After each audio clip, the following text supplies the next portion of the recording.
यांना वंदन करतो, आचार्य परंपरेला वंदन करतो. व्यासपीठावर विराजित असलेल्या सर्व संतांना नमन करतो. आणि मी सर्वांना विनंती करतो की ज्या भूमीमध्ये आपण बसलेलो आहे, ज्या भूमीमुळे कुंभमेळे होतात, ज्या भूमीमुळे धर्म सुरक्षित राहतो, ज्या भूमीमध्ये ज्ञानोबा, ज्या भूमीमध्ये तुकोबा या दोघांच्या तत्वज्ञानाने एक मूर्तिमंत देव अवतरित होतो, त्याचं नाव शिवबा होतं. आणि ज्याच्यामुळे जेणे धर्माचा कैवार वाढला, अशा छत्रपती शिवाजी महाराजांचं स्मरण करून देतो. कारण की छत्रपतींचं स्मरण केलं की समस्त हिंदू धर्माचं आणि महाराष्ट्र या शब्दाचं अस्तित्व निर्माण होतं. मला पहिले बोलायला दिलेलं आहे म्हणून मी मोठा असं विषय काही नाही. लवकर या उपद्रवी व्यक्तीला बाहेर काढायचं आहे म्हणून दिलेलं आहे. आणि वारकरी संप्रदायाची शिकवण आहे. आम्हाला दरवर्षी म्हणजे 4 कुंभमेळे होतात, ते प्रत्येक असे विशाल राहतात. पण आमच्या ज्ञानोबा तुकोबांनी आम्हाला दरवर्षी एक कुंभमेळा दिलेला आहे, त्याचं नाव आहे आषाढी वारी.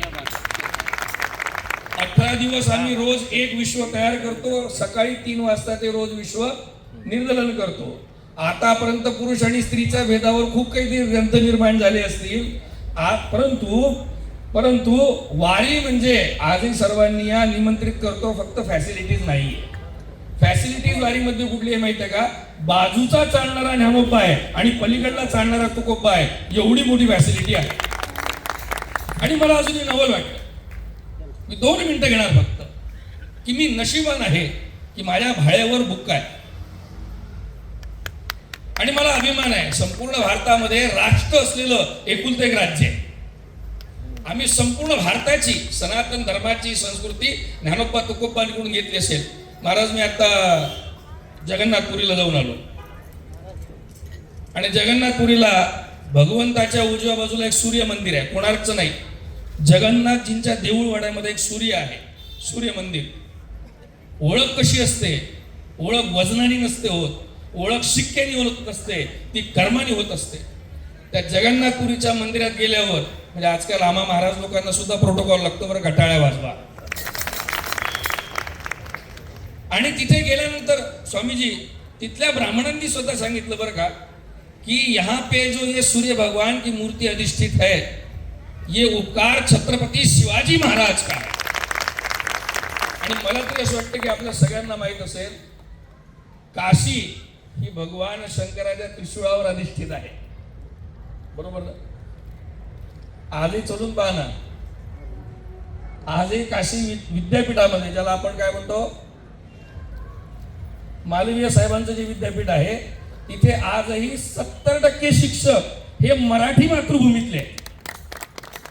नवे काशीचं पूर्ण रिइस्टॅब्लिशमेंट सुद्धा पेशवे गेल्यानंतर झालेलं आहे. आजही तिथे महाराष्ट्रात जेवढ्या परंपरा पाळल्या जात नाही, तेवढ्या परंपरा आपले मराठी माणसं पाळतात आहे. सरते शेवटी आपण सगळे एकच आहोत, राज्याचा भेद नाही. आणि म्हणून वसुधैव कुटुंबकम हा शब्द जेव्हा सनातनातून आला आणि तो महाराष्ट्रात प्रवेशित होतो, तेव्हा ज्ञानोबा त्याचं ट्रान्सलेशन जेव्हा करतात, भाषांतर जेव्हा करतात, ते म्हणतात, हे विश्वची माझे घर, ऐसी जयाची मती स्थिर, किंबहुना चराचर तो जाहला. संतांची व्याख्या करताना आम्हाला संस्कार दिले गेले. जगद्गुरु म्हणतात देवते संत, देवते संत, आणि निमित्त त्या प्रतिमा. ज्ञानोबाराय महाराज आम्हाला या सर्व संतांचा सन्मान करायला सांगतात.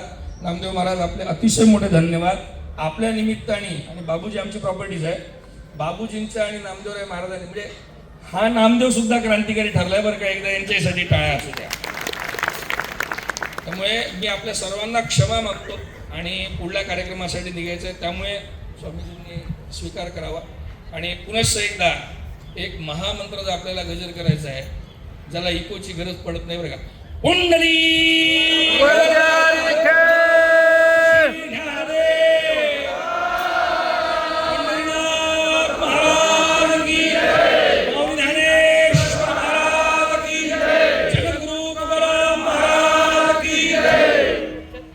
शिवाजी महाराज की, धर्मरक्षक संभाजी महाराज की.